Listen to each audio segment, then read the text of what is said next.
mosque of Saleh Talai locates in Bawabit Al Mitwalli Square, and one can get an overall view of the whole mosque from Bab Zuwayla. It sits just across from the facing Bab Zuwayla north of the citadel.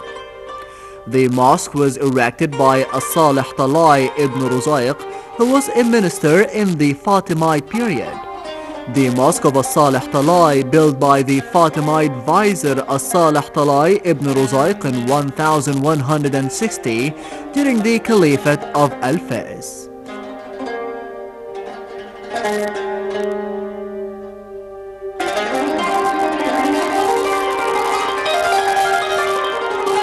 It is the second oldest existing Fatimide mosque to be built by a vizier, the first being that of Al-Aqmar, and represents the last Fatimide mosque in Cairo. It is also the second of the suspended or hanging mosques after that of Al-Aqmar. The minaret of the mosque was ruined in 1303 at an earthquake. It is distinguished, however, by the simple structure and design. During the 12th century, this mosque was built by the last vizier of the last Fatimid Caliph Al-Adad. In the year 1160, the mosque was built, and Saleh Talai built this mosque within the enclosure wall. Just as you see behind me, the facade of the mosque formed of 5 keel arched, resting over 4 columns with Corinthian capitals. There is 2 rooms on both sides, and from the doorway and the entrance hall, it leads to the open court of the mosque. The architecture of the mosque was built according to the traditional style of art, and there's fluted keel arches inside the mosque, which resting over the columns with Corinthian capitals. I have a frame, another frame of Kufic script mentioning some Quranic verses. Unfortunately, during the beginning of the 14th century and at the time of Al-Nasir Muhammad ibn Qalawun, the whole mosque ruined as a matter of a big earthquake struck Cairo, which caused damage of many buildings in this city. The Committee of Preserving Arab Monuments at the beginning of the 20th century decided to rebuild the ruined part of the mosque, and they added 3 riwaqs inside the mosque. Fortunately, the 4th riwaq still preserved its original constructions, and we have the windows with colored stained glass still remained just by the Qibla wall. The porch or the courtyard over the small shops is designed in a very remarkable way. The mosque is surrounded by a number of small shops whose rent are usually used by the maintenance of the mosque. The back wall of the mosque has some classical pillars and is decorated with ribbed and cusped keel arches. The Mashrabiyya screen above the porch and the bronze medallions on the main door of the mosque were added in the restoration of 1303. The mosque consists of a huge courtyard with columns on the 2 sides. The remains of the old decoration appear in the Quran inscriptions on the arches as well.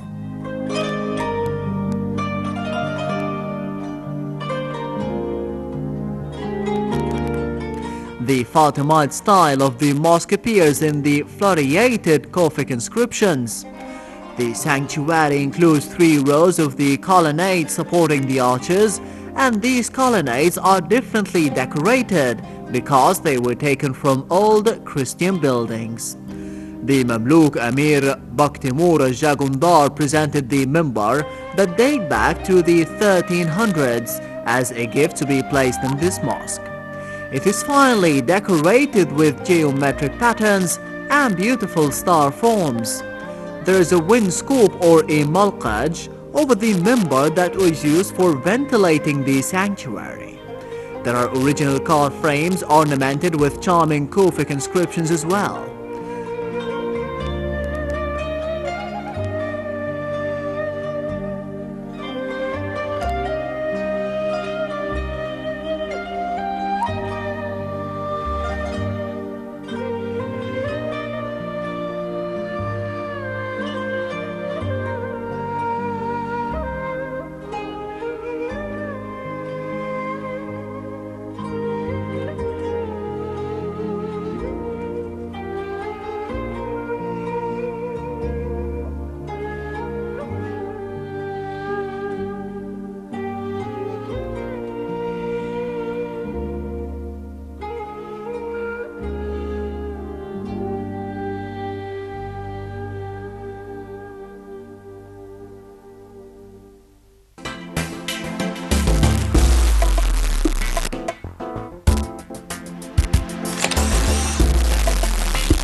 Bab Zuwayla is a medieval gate in Cairo, which is still standing in the modern times. It was also known as Bawabat al-Mitwalli during the Ottoman period and is sometimes spelled Bab Zuwayla. It is considered one of the major landmarks of the city and is the last remaining southern gate from the walls of the Fatimite Cairo in the 11th and the 12th century. Its name comes from Bab meaning door and Zuwayla, the name of a tribe of Berber warriors from the Western Desert, members of which were charged with the guarding of the gate.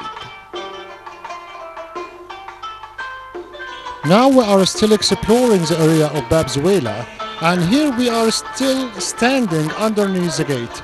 The name of the gate Zuwayla probably named according to the Fatimid leader in the army named Zuwayla, whose family lived here by this place. The other names named as the gate Al-Mutawalli, a man who is responsible to gather the taxes underneath the gate.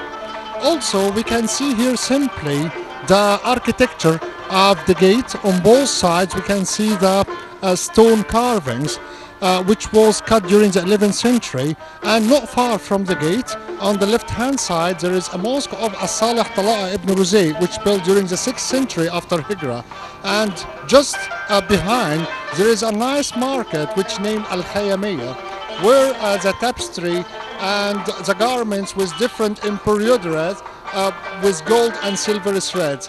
This profession was known in this place since the time before the Arabs came here, or before the 7th century, and the Arabs inherited this profession, which was later inherited by the Muslims for doing the tapestry and the textile in this place.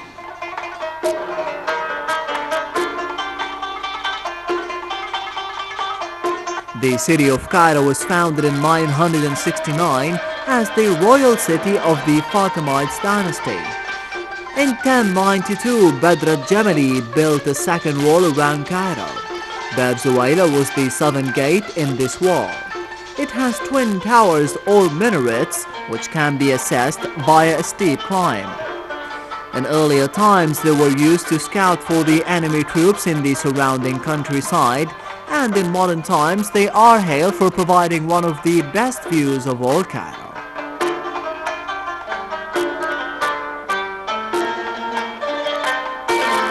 This structure also has a famous platform.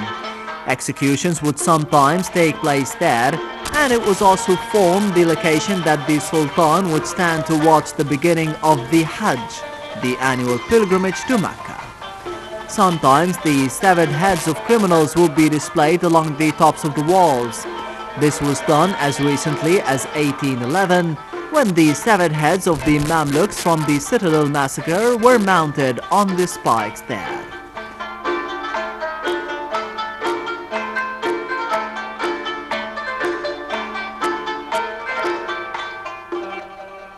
As the gates was built to defend the old city of Cairo, Gate Zuwayla or Bab Zuwayla was one of those gates which defended the city from the southern side. Just here behind me we can see the ruins of the old gate of Zuwayla, which made of wood and coated and covered with sheets of metal and some nails. Underneath we can see some copper elements which used for the coatings of the door to defend the city of Cairo. Over the door directly we have little openings which known as the mashkulas, which used to pour the boiled oil over the enemies. And at the beginning of the 20th century, the Committee of Preserving Arab Monuments decided the preservation of the whole place. Underneath the ground they found some elements and some dishes and pottery was buried under the ground. It was excavated by the committee, and a few years ago they decided another restoration for the whole door of Zuwayla.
Over the gate of Zuwaila, there is two identical minarets belong to the Mosque of Al-Mu'ayyad Sheikh, which was built during the time of the Bahari Mamluks. The Mosque of Al-Mu'ayyad Sheikh was built on the ruins of an old prison, a Fatimid prison named Shama'il, and was built on the ruins behind the gate. Then, during the 11th century, Badr al-Gamali, the Armenian vizier of the Caliph al-Mustansir, decided to pull down the old gates and the walls, and he replaced it with new gates with some enlargements totally built of stone instead of the old mud brick walls. The two identical minarets was built on the Bahari Mamluk style during the 13th century, and we can see a nice script of on the top of the minaret mentioning the name and the date of building the two minarets. Not far from the gate we have other mosques was built previously during the time of the Fatimid era.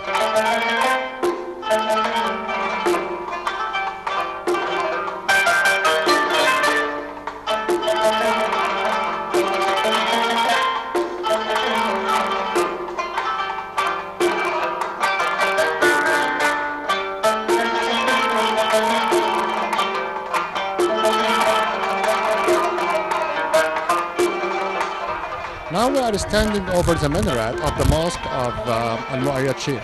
The southern minaret formed of 3 levels, and we are over the first balcony now. Just behind me we can see the details of this minaret, which was added by Al-Mu'ayyad Sheikh during the 14th century. And simply we can read some Quranic verses, the date and the name of the owner in cursive script.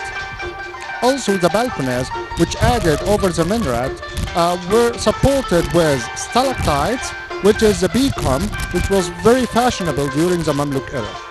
Also, just behind this minarets and behind the gate, we can see the Mosque of Al-Mu'ayyad Sheikh. As we previously mentioned, the mosque was built on the ruins of the old Fatimid prison named as Shama'il, and unfortunately the door of the mosque were robbed, and the door which is now exhibited inside the mosque belonged to the madrasa of Sultan Hassan.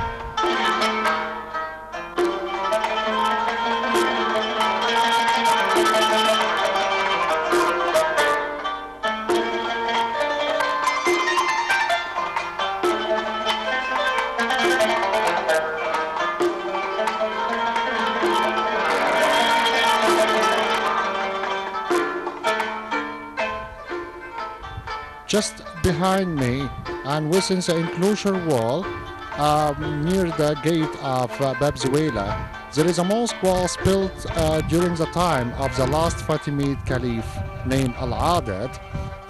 The mosque was built in the year 555 after Hijrah, few years before the end of the Fatimid Caliphate. The mosque unfortunately ruined as a matter of a big earthquake which happened during the beginning of the 14th century of the Caliph Al-Nasir Muhammad ibn Qalawun. Unfortunately, the mosque was hardly ruined. The Committee of Preserving Arab Monuments in 1924 decided to rebuild the ruined parts of the mosque, and the mosque was built according to the old style, and part unfortunately was totally lost. Just a few parts of the original mosque still remained in the southeastern side, and the mosque, according to the old historians, was named as an elevated mosque, freestanding with a group of shops underneath. The revenue of these shops was used in the preservation and the restoration of the mosque.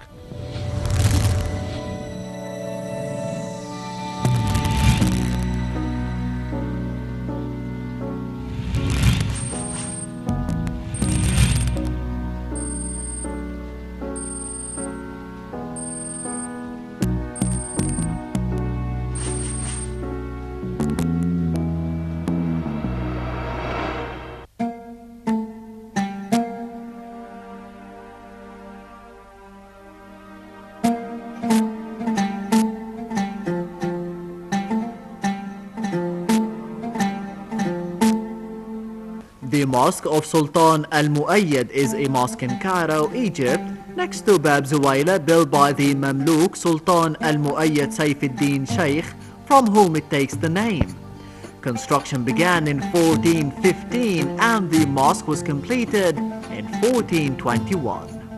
The complex included a Friday mosque and a madrasa for the former dabs. It replaced the prison which originally stood next to Bab Zuwayla. In keeping with the Mamluk custom, Al-Mu'ayyad Sheikh was purchased by Sultan Al-Malik Al-Zahir Saifuddin Barquq when he was 10 or 12 years old. As an adult, he served for 10 years as the governor of Tripoli under the appointment of Sultan Al-Nasir Nasir ad-Din Faraj. The historian Al-Maqrizi relates the future Sultan Al-Mu'ayyad was imprisoned in the same prison which the mosque replaced, as while an emir under Sultan Faraj. Sheikh suffered too terribly from fleas and lice during the imprisonment. He vowed that he would transform the prison into a saintly place for the education of scholars if he ever came to power. And true to his word, when he became the Sultan, he commissioned the mosque.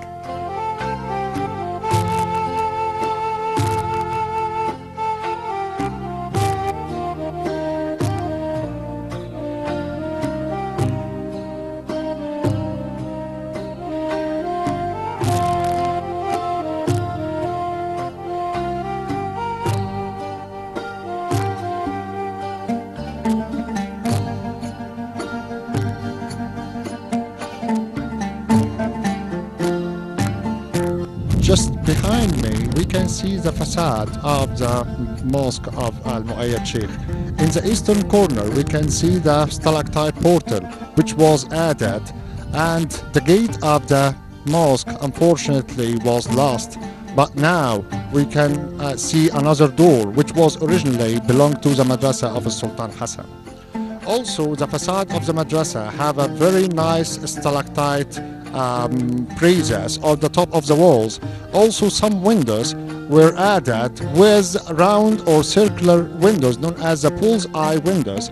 It's ornamented with very nice colored stained glass, which enables the light to enter during sun day and night with different colors.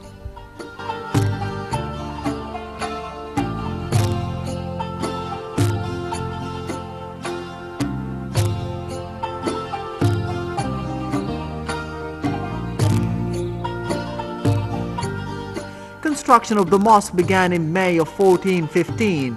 The project was an ambitious one, costing the Sultan 40,000 dinars between commencement and completion. According to Al-Maqrizi, 30 builders and 100 workers labored on the structure over 7 years.